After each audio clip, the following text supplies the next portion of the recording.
구독자 여러분 안녕하십니까. 겨울인생입니다. 46회차는 화요일 7시 20분에 마감하는 이례적인 회차입니다. 따따블판 성무패죠. K리그2와 올림픽 조별 예선 경기들로 편성된 46회차 성무패 분석방송 곧바로 시작하겠습니다. 자, 오늘 이 시간은 올림픽 조별 예선 8경기로 편성을 해봤습니다. 7번 경기부터 14번 대상 경기까지 차례차례 출발을 해보겠습니다. 7번 경기는 우즈베키스탄과 스페인의 경기고요. 우즈벡은 칼리아리 임대 생활에서 로마로 복귀한 쇼무로도프의 원샷 원킬에 포커스를 맞춘 전술이 예상되고 있습니다. 그렇지만 스페인의 삼선이 올림픽 대표라고 하기에는 너무 넘사벽 같아 보이고요. 스페인의 삼선은 예상을 해보면은 발렌시아의 모스케라 선수가 있겠죠. 그리고 바르셀로나의 쿠바르시, 지로나의 구티에레즈, 그리고 지로나 임대에서 바르샤로 복귀하는 에릭 가르시아, 정들었던 레알 베티스를 떠나서 볼로냐로 이적을 한 미란다 선수, 또 누가 있을까요? 맨체스터 시티에서 소시에다드에 새롭게 동기를 턴 고메즈 선수도 있죠. 자, 그리고 소시에다드의 파체코. 자, 정말 이루 말할 수 없는 스펙의 라인업들이 버티고 있는 스페인의 마지노선입니다.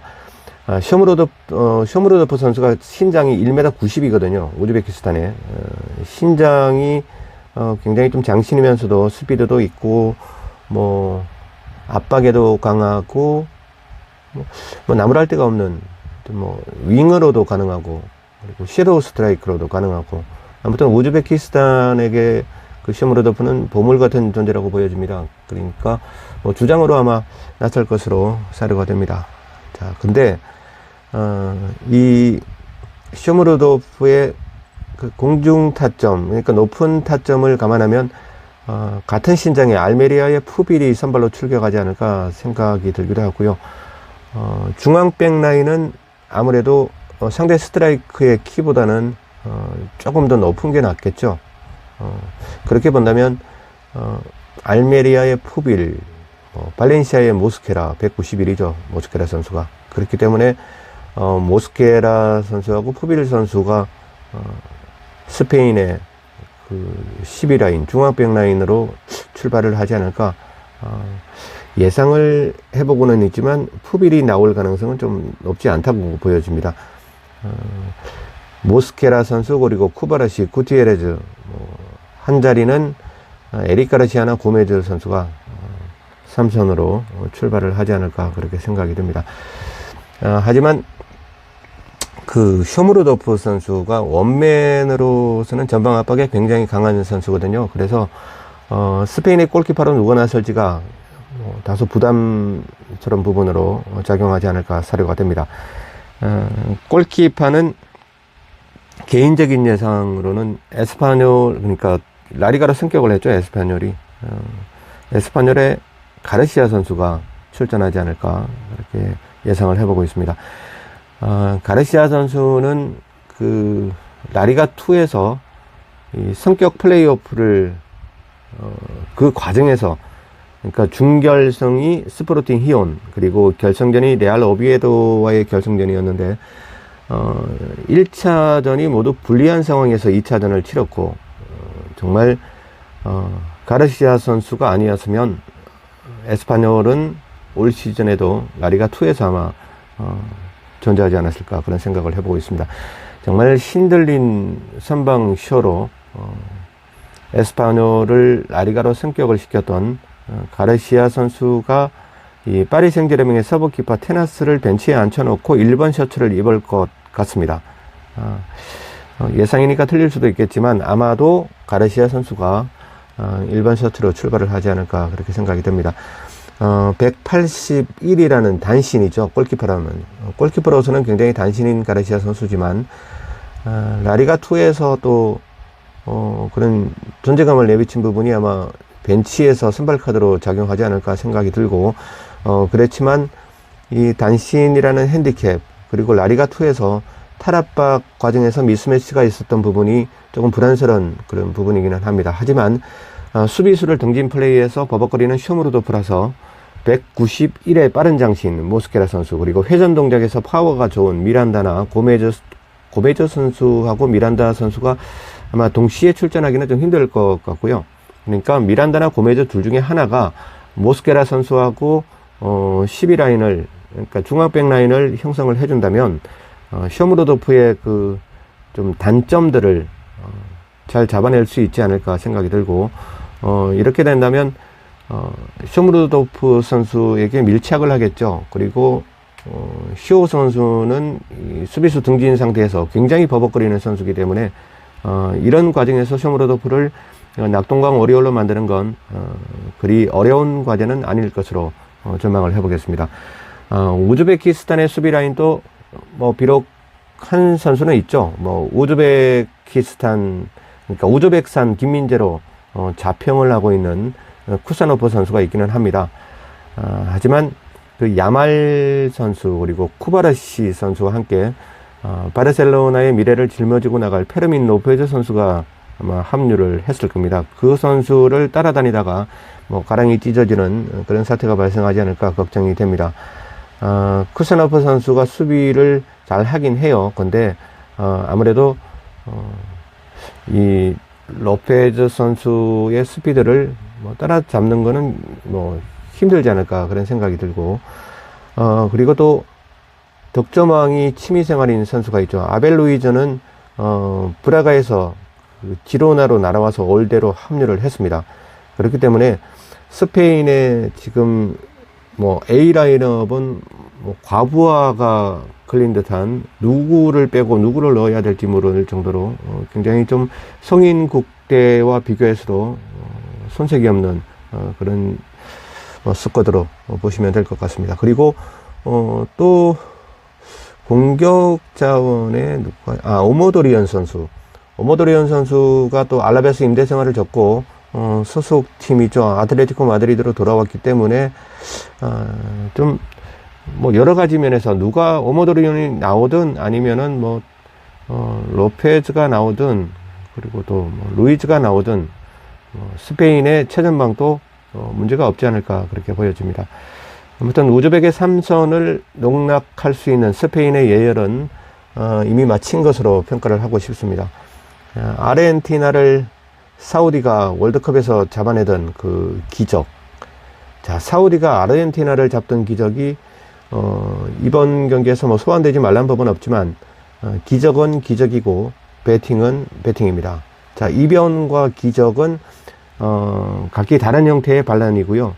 이변은 배팅의 범위를 다양화시킬 수는 있지만 기적은 소액 배팅의 범주 안에서만 서식할 수밖에 없을 것 같습니다.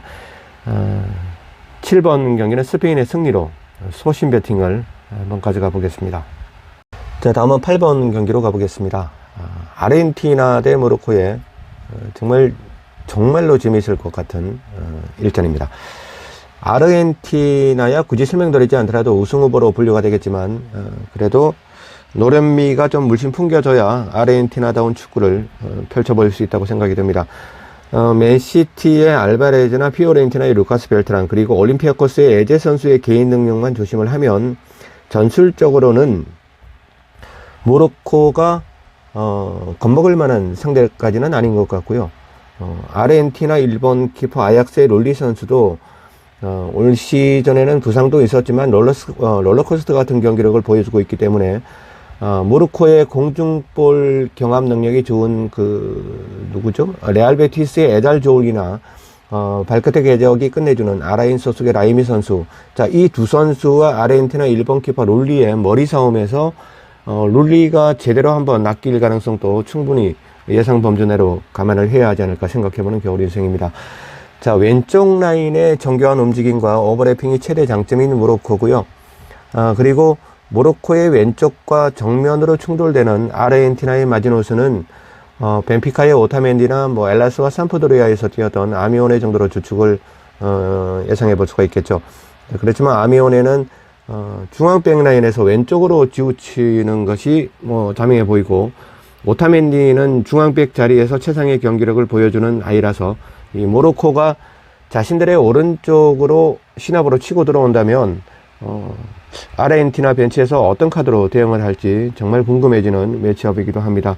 자, 만약에 아르헨티나가 경기를 보다 안정적으로 리딩을 하기 위해서 공수전한 템포를 완만하게 가져가는 우를 범한다면 이 모로코의 왼쪽에서 날아오는 얼리크로스 한 방에 혼비백산하는 아르헨티나 삼선들을 구경할 수도 있지 않을까 사료가 됩니다.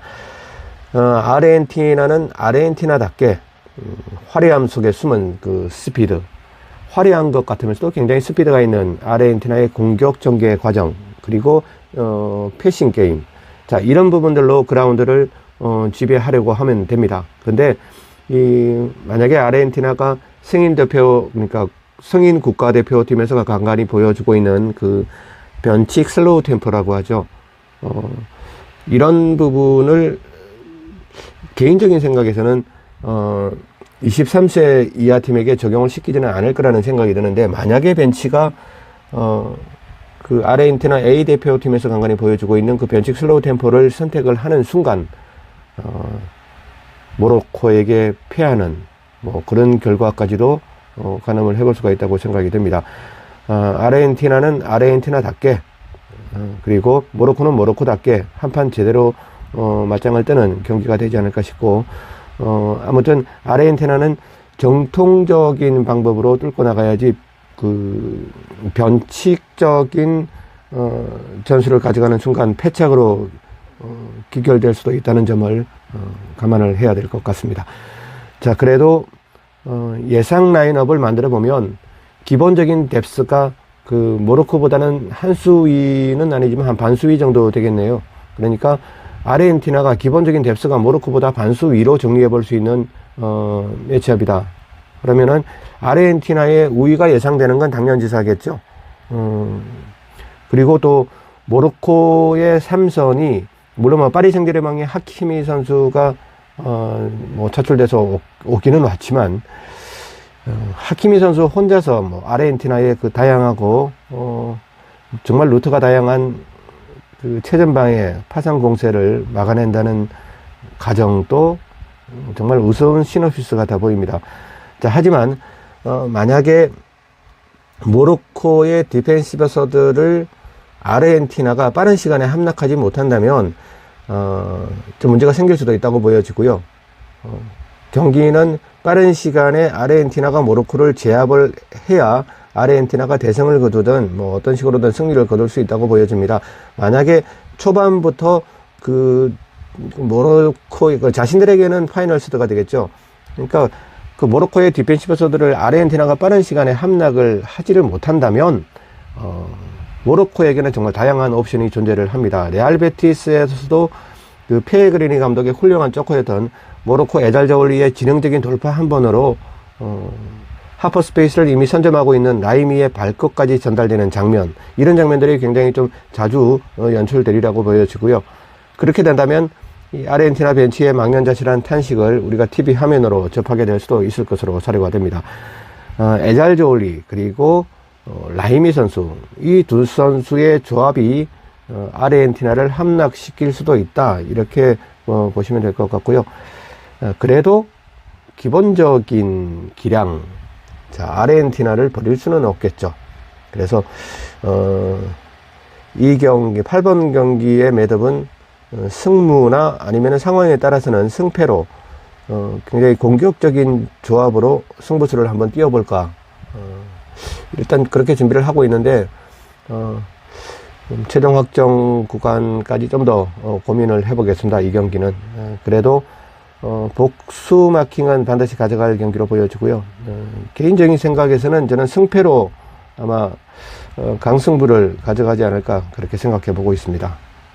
자, 다음 경기로 빠르게 달려보겠습니다. 9번 경기 이집트와 도미니카. 자, 도미니카 축구를 오랜만에 접하게 되네요.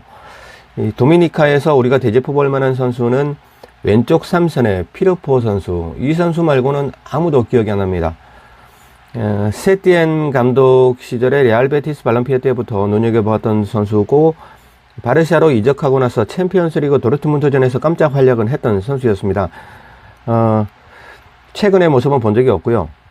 그때 모습만 기억한다면 스피드는 있었던 것 같고, 공수 전환 시에 복귀도 굉장히 빨랐던 선수고, 근데 공격 가담을 했을 때 크로스의 미스가 굉장히 많아서 상대 팀의 역습의 어떤 그 시초가 되는 그런 경우를 너무 많이 주었던 선수였다는 생각이 듭니다. 어떻게, 물론 기본적인 어떤 그 축구의 재능은 있기 때문에 23세 이하 국대로 차출되지 않았을까 생각이 듭니다.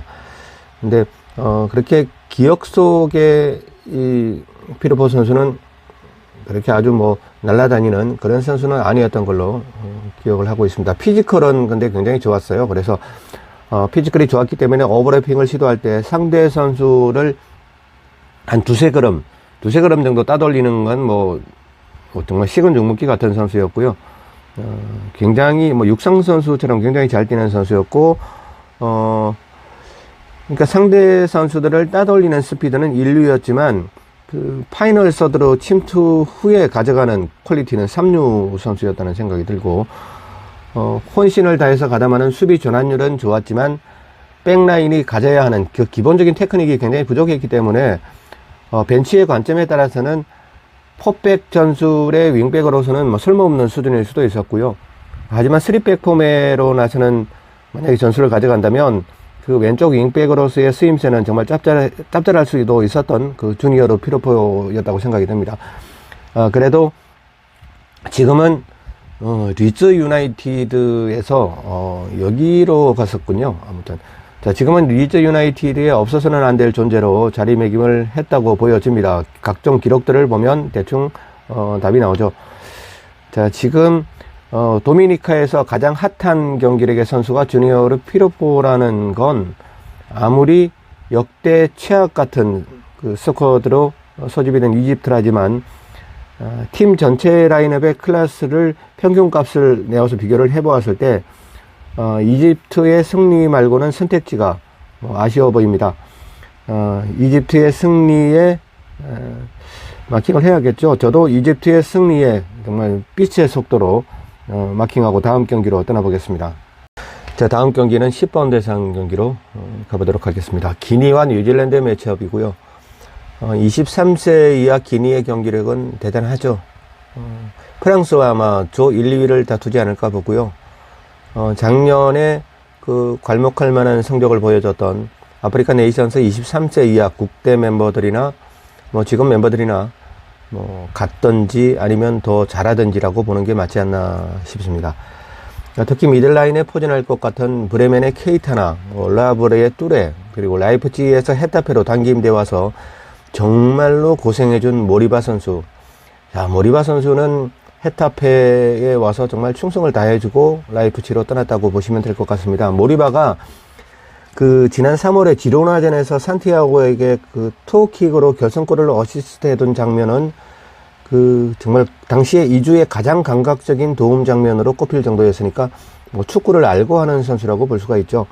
아무튼 이 미들라인에 보면은 브레멘의 케이타 그리고 라브레의 뚜레 그리고 헤타페의 모리바 물론 지금은 라이프치히 소속이지만 아무튼 뭐 이런 중원 자원들을 가지고 있는 기니가 뭐 무리 없이 경기를 가져가지 않을까 생각은 들고 있습니다.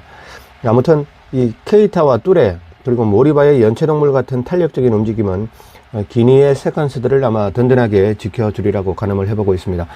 반면에 뉴질랜드는 전통적으로 강했던 골키퍼 포지션이 분명히 장점이기는 합니다. 최종 마지노선에 그러니까 그 골키퍼와 3선의 멤버들을 최종 마지노선이라고 우리가 분류를 했을 때 이 골키퍼 부분도 뉴질랜드의 장점이고 최종 마지노선의 정예의 라인업들도 자국 리그 웰링턴에서 사시사철 합을 맞춰온 조직력이 또 다른 뉴질랜드의 장점이라고 보아집니다. 그러니까 뉴질랜드는 이 골키퍼 선수 골키퍼가 선수 이름이 생각이 안 납니다. 죄송합니다. 아무튼 이 골키퍼도 웰링턴에서 선수 생활을 했었죠. 그렇기 때문에 작년까지 웰링턴에서 선수 생활을 했기 때문에 골키퍼와 3선의 그 조직력은 굉장히 아주 뭐 타이트하다고 보시면 되겠습니다. 중앙 백라인의 핀 슐만 선수 20살의 나이로 MLS 포틀랜드로 이적이 확정되었습니다. 그렇기 때문에 멘탈적으로도 굉장히 업된 상황이라고 볼 수가 있고 지난 시즌에 미친 선방으로 범머스행을 확정 지었죠. 골키퍼 이름이 자꾸 알렉스 포울젠 선수. 알렉스 폴젠 선수도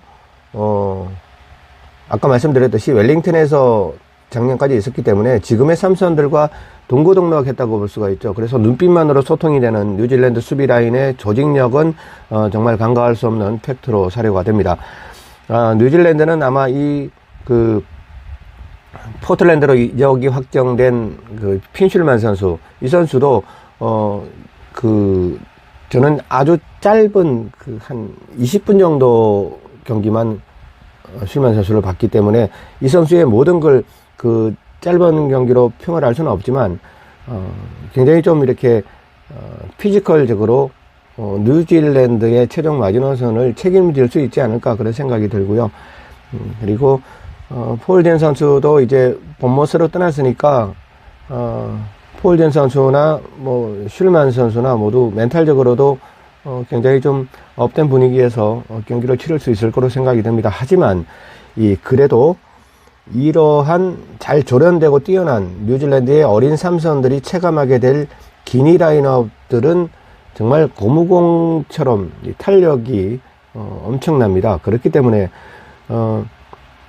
어린 선수들의 장점은 잘 풀릴 때는 엄청 잘하죠. 근데 경기가 잘 풀리지 않으면은 정말 어린 티가 나는 게 바로 23세 이하 그리고 19세 이하 17세 이하 경기를 보면은 그렇습니다. 아무튼 기니 라인업과 뉴질랜드 라인업의 어떤 퀄리티의 차이는 분명히 존재한다는 생각이 들고, 물론 아주 큰 차이는 아니지만 공을 볼 터치하는 과정이나 몸에 붙이고 다니는 그런 부분들, 이런 부분들에서는 기니가 분명히 뉴질랜드를 앞서고 있다 이렇게 생각이 들고, 그렇기 때문에 더 많은 빅찬스를 체험하게 될 거고, 아무래도 골과 다름없는 찬스는 기니가 더 많이 가져가겠죠. 거기에서 기니가 집중력을 보여줄 수 있느냐 없느냐에 따라서 무승부가 되든지 승리를 가져가든지 그렇게 되지 않을까 생각이 됩니다. 아무래도 뉴질랜드 같은 경우는 단 한 번의 실점이 될 수가 있는 부분이 있고, 기니 선수들은 파이널 장면에서 집중력을 보여줄 수 있느냐 없느냐가 가장 중요한 부분으로 여겨집니다. 그렇기 때문에 아무래도 확률적으로는 기니의 승리 쪽이 더 낫다고 보여지고, 저는 기니의 승리 단통으로 가져가면서 주말 승무패를 위해서 총알을 좀 아껴보도록 하겠습니다. 자, 다음 경기는 11번 대상 경기입니다. 이 경기는 저뿐만이 아니라 구독자님들도 아마 시청을 하지 않을까 생각이 듭니다. 일본과 파라과이의 매치업이고요. 이 경기는 승부패로 지우개 찬스를 아마 쓰지 않을까 그렇게 생각하고 있기 때문에 아주 긴 말씀은 드리지 않도록 하겠습니다. 파라과이는 23세 이하 대표팀이 오히려 성인 국대보다 역동적인 면에서는 낫다고 보는 겨울인생이기 때문에 이 경기는 완전히 꺾어버리든지 아니면 지우개 찬스로 깨끗이 정리를 하든지 생각 중인 구간입니다. 파라과이 같은 경우는 아주 미래가 촉망되는 선수도 있고, 또 현재 지금 잘 나가는 선수도 있고, 미래가 촉망되는 선수 같은 경우는 울버햄튼 아카데미에서 빅리그 입성을 눈앞에 두고 단련 중인 선수죠. 중학생처럼 아주 키가 조그만 선수, 160 얼마 정도가 어림짐작으로 보면 그 정도 되지 않을까 싶습니다. 아무튼 울버햄튼 아카데미의 엔소 곤잘레스 선수의 왼발, 그리고 라치오 언더 19의 주포 디에고 곤잘레스의 왼발. 자, 파라과이 성인국대 미래의 발로서 손색이 없어 보이는 두 선수입니다. 일본전에 이 두 선수가 투입만 된다면 두 선수가 동시에 투입되는 상황은 일어나지 않을 것 같은데, 아니면은 엔소 곤잘레스가 먼저 투입이 되고 디에고 곤잘레스가 또 상황에 따라서 투입이 되는 그림을 한번 그려보고는 있습니다. 아무튼 스피드가 굉장히 좋은 선수들이기 때문에 일본전에 투입만 된다면 정말 바람 같은 스피드로 일본의 마지노선을 곤혹스럽게 하지 않을까 생각을 해보고 있습니다. 지난주에 1골 1어시죠. 한 골, 한 개의 어시스트로 토론토를 박살냈던 인터 마이애미의 고메즈까지 출격 대기 중인 걸 감안하면, 잘할 때는 브라질리언, 그리고 못할 때는 캄보디언이 되는 일본이 과연 승리를 챙길 수 있을지 의문스러운 매치업입니다. 저는 모르겠습니다. 이 경기 그냥 지우개로 지우든지 아니면 그냥 마음 편하게 무승부 단통으로 가든지 그렇게 해보겠습니다. 감사합니다. 자, 46회차 승무편은 저녁 7시 20분에 마감이 됩니다. 그래서 구독자님들의 시간을 좀 절약시켜 드리기 위해서라도 지금부터는 좀 굳이 알지 않아도 되는 이야기들은 좀 삭제하고 최대한 빠르게 한번 달려보도록 하겠습니다. 12번 경기죠. 이라크와 우크라이나의 매치업이고요. 배당은 현재 해외 배당은 박빙을 예고하는 부분을 살짝 담고 있는 모습이기는 합니다. 그렇지만 그러니까 공을 다루는 간절함에서 가장 큰 차이를 보여주고 있는 대상 경기로 사료가 됩니다. 시간 관계상 일일이 열거해 드리지는 못하겠지만 선수 관련해서는 이제 모두 삭제하겠습니다. 자, 우크라이나의 어린 선수들의 현재와 그리고 최종 목적지는 세계적인 빅클럽이겠죠. 자, 그들은 꿈을 위해서 최선을 다하고 있고 모든 기량들은 미래를 함축하고 있다고 보여집니다. 자, 이라크의 어린 라인업들처럼 성인 국대가 버킷리스트가 아니고요. 자기 자신을 그리고 자신들의 가족을 위해서 꿈을 쫓고 오늘을 뛰는 우크라이나 선수들입니다. 자, 꼬마로 아틀레티코 마드리드로 이적할 것 같은 그 지로나의 도우비크 선수, 그리고 동갑내기 선수죠, 치간코프. 자, 이 두 선수들의 어린 시절을 회귀를 해보면 답이 나오지 않을까 싶습니다. 우크라이나의 어린 선수들은 도우비크나 치간코프가 뭐 선망의 대상일 수도 있겠지만 존경하는 롤모델일 수도 있고, 아무튼 우크라이나 선수들의 그 간절함이 이라크 선수들을 압도하지 않을까 그렇게 생각을 해보고 있습니다. 우크라이나에서 세계적인 클럽의 축구 선수가 된다는 것은 어떤 의미가 될까요? 우크라이나에서 세계적인 클럽의 축구 선수가 된다. 이것은 곧 전쟁통에서도 징집에서 자유로울 수 있는, 그래서 내 가족들을 내가 챙길 수 있는 기회가 열리는 것입니다. 치간코프 선수도 사실 그렇게 징집 면제를 받았죠. 아무튼 세계 최고 구단의 스카우트들이 운집하게 되는 올림픽 그라운드에서 이라크 침대가 펼쳐지면 밟아서라도 침대를 찢어 놓을 우크라이나로 정리를 해보겠습니다. 주중 승무패는 그렇다 치고 화요일 마감이라는 초강수를 둔 투사장님 덕분에, 자, 원맨 유튜버 겨울인생은 수면 부족에 정말 다운 직전입니다. 자, 빨리 끝내고 저도 한숨 자고 일어나서 또 최종 확정 구간 방송을 시작을 해보겠습니다. 13번 말리와 이스라엘전, 그리고 14번 프랑스와 미국전은 마킹 구간으로 대신했고요. 아껴두었던 이야기는 오늘 오후죠. 자, 4시 30분에 최종 확정 구간 방송에서 가족님들과 함께 다시 한번 풀어보겠습니다. 자, 감사합니다. 겨울인생이었습니다.